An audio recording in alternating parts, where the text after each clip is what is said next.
Father Anthony Araka, Chairman of St. Albert's College, Principal Dr. Joseph, His Lordship Right Reverend Dr. Joseph Karikashir, Reverend Father Martin Ari Kagat, Dr. Tis Matthews, Dr. Sadanandan, very distinguished thinkers of Kerala who are present on this occasion, respected teachers, my dear students, I am humbled by the invitation you are extended to me to be a part of this first of its kind of a seminar, International Conference on Rebuild Kerala 2018. In the very beginning, let me very heartily compliment the management and the teachers and the students for coming up with this very practical and pragmatic idea as to how to put our heads together to rebuild our home state Kerala. We all know that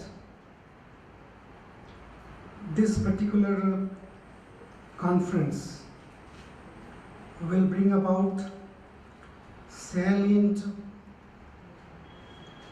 report by way of excellent ideas put forward by the intelligentsia who are present here. And I wish it will go to the government of Kerala and to the government of India, because people in our nation must know that when our state faced such a gruesome and horrendous challenge, the St. Albert's College came forward voluntarily to host such a good program to bring out the best ideas which should be implemented by the powers be to save Kerala from another tragedy, and also to revive and renew and rebuild our home state, which is considered as God's own country and loved by every human being on earth.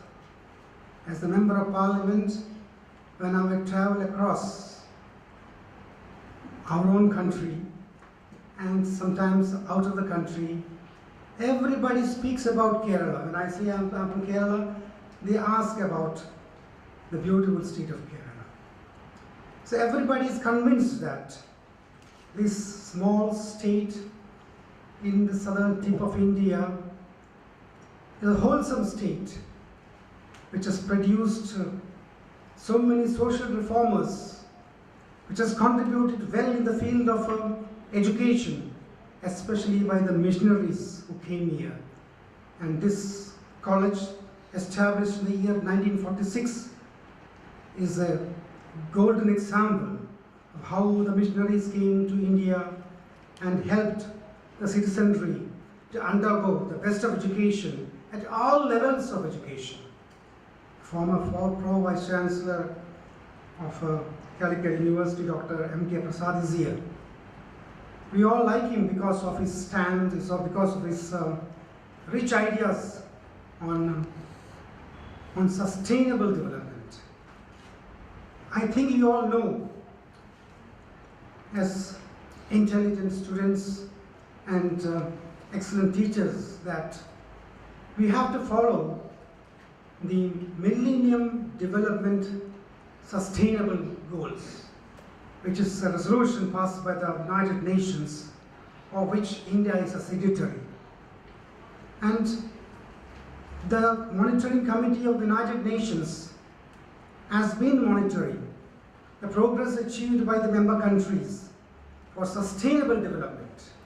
It is quite important.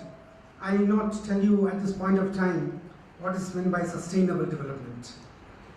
Of course, at the end of the session, when everybody has given us the rich ideas, I think we will concur on one particular idea, that when we rebuild our state, it will be on a path of sustainable development, because we want to see that the beauty of the state is passed on to generations, to posterity, by people like us, by people who have organized this conference in this place.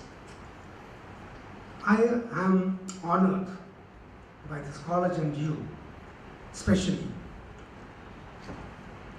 I take this opportunity first to inaugurate this beautiful conference, and I'm sure that the ideas which come out of this conference would be translated, put into action by the government of Kerala and India. When the Oki disaster struck on the poor fishermen of Kerala, without any publicity, myself and with some others, we visited the poor fishermen hamlets from Trivandrum to Kanyakumari. There were strong protests, but to me, none protested, because there was no media with me. I didn't go for any publicity. But I talked to each and every fisherman en route from Trivandrum to Kanyakumari and understood the agony, the pains which they have underwent. And in front of them itself, with my humble and poor knowledge of systems of government, we could contact the chief secretaries of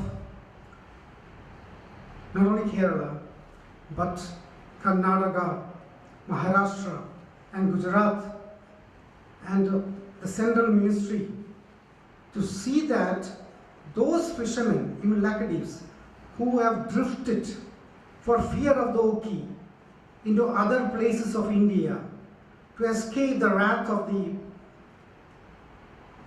Oki cyclone. Our fishermen, in all distress, in all panic, they were trying to reach some safe lands.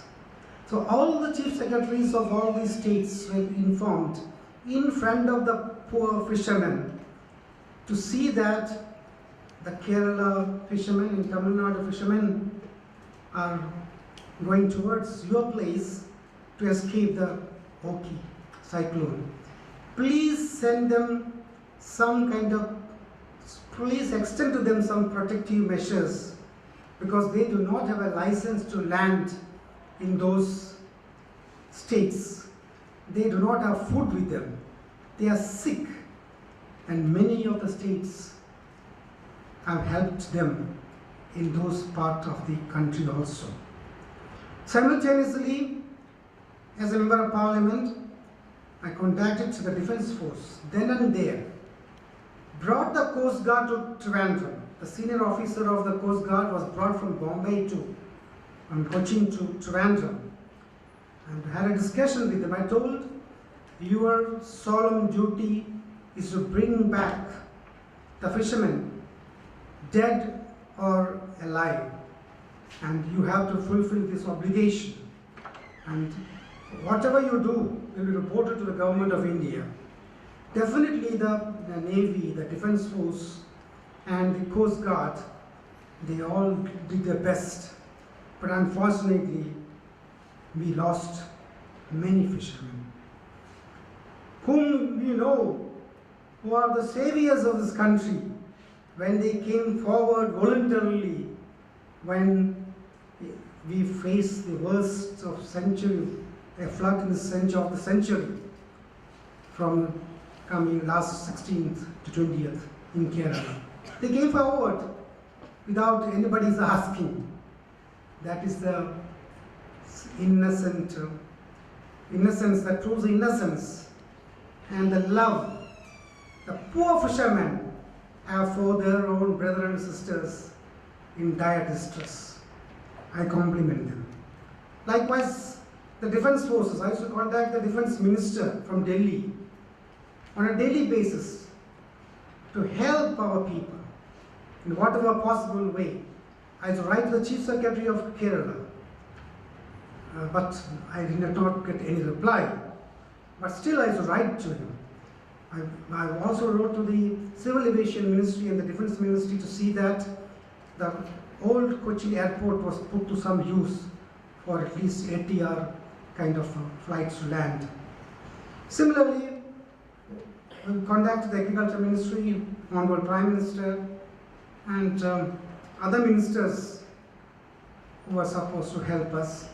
Everybody came forward to help a state in dire straits. The whole country came forward. The other states came forward. Every Malayali from any nook and corner of this earth came forward and are still coming forward to help our brethren who suffered the shock of their life. I am not going into the causes of this tragedy, whether it is a natural tragedy or a man-made tragedy that that should be investigated, because we must know how to prevent such kind of natural catastrophes in future, so that the poor men and women of Kerala will not be taken to task by any government when they face the tragedies of life, the catastrophes of life. We know that this seminar will also address the socio-economic, ecological, environmental, and the psychological impact of the challenge posed by the floods which affected, the deluge which affected the civilians of our state. Floods have destroyed thousands of houses. I don't know whether it's 35,000 or 45,000 houses. And 45,000 hectares of farmland was destroyed. 134 bridges are in danger. 16,000 kilometers of roads under the PWD has to be repaired. 80,000 kilometers of local roads to be repaired. So there are so many things to be done by the state, and the state under the leadership of our Honorable Chief Minister and all ministers and all people of Kerala have joined together to find solutions. And this conference which you are organizing in this St. Albert's College also will add a lot of positive wealth of information as to how to rebuild Kerala. Now what awaits Kerala? It's a huge task of rebuilding Kerala. And this is the most opportune time to rebuild Kerala, not by a kind of a band-aid, putting a band-aid here and doing something, no. Or copy and paste, no. Doing something here, constructing a home for there, no. We have to sit and plan to see that all those thousands of people who were affected directly and indirectly, who were shocked by the deluge. I know when you drown in water, what will be your state of mind? Because I have drowned in the sea as a swimmer on several occasions. On the tsunami day, I was about 2 kilometers away into the sea. I'm a long swimmer, and nobody gave us an advance warning that a tsunami was reaching the coast of Kerala. later from BBC, when I came home after I escaped the tsunami, I found that there is a tsunami that started from Indonesia. It has already caused havoc in Chennai and Colombo, and it's moving towards Kerala. But I escaped the tsunami by the grace of God, because since I am a swimmer from my young days, I could find a change in the movement of water. And somehow the level was going down. And I was dashing on the rocks, which I have never seen in my life in that place where I swim always. So I knew there's some trouble, but I never knew, like all of you, that a tsunami was approaching the coast of territory even. But I escaped with all the bruises on my leg, bleeding like anything. I came on the shore, stood on the shore, and turned back. There was not a drop of water where I swam. The sea had receded about 2 kilometers, and I thought I had some problem with my eyes. It was an extraordinary phenomenon which I couldn't believe at that point of time. So I ran and stood on the what you call the seashore. You construct the sea walls. I just went and stood there. Within 3 minutes, I saw the sea coming back. The height, there was a difference in height, about 10 feet high. The sea came back. So then I knew that I miraculously escaped that tsunami.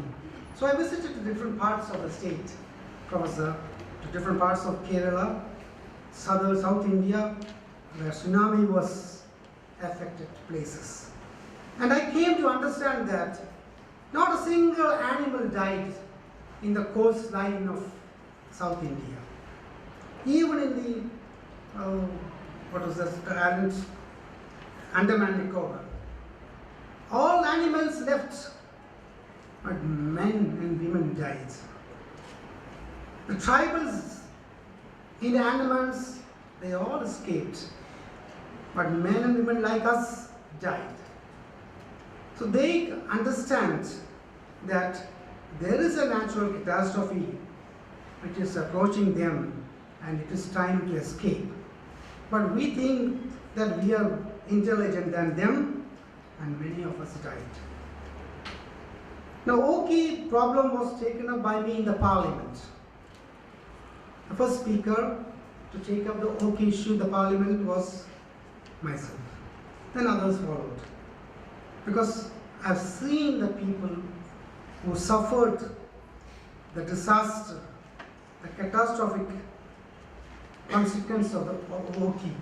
I visited all places, including a small tribal hill in Kanyakumari where the Kani tribes lived.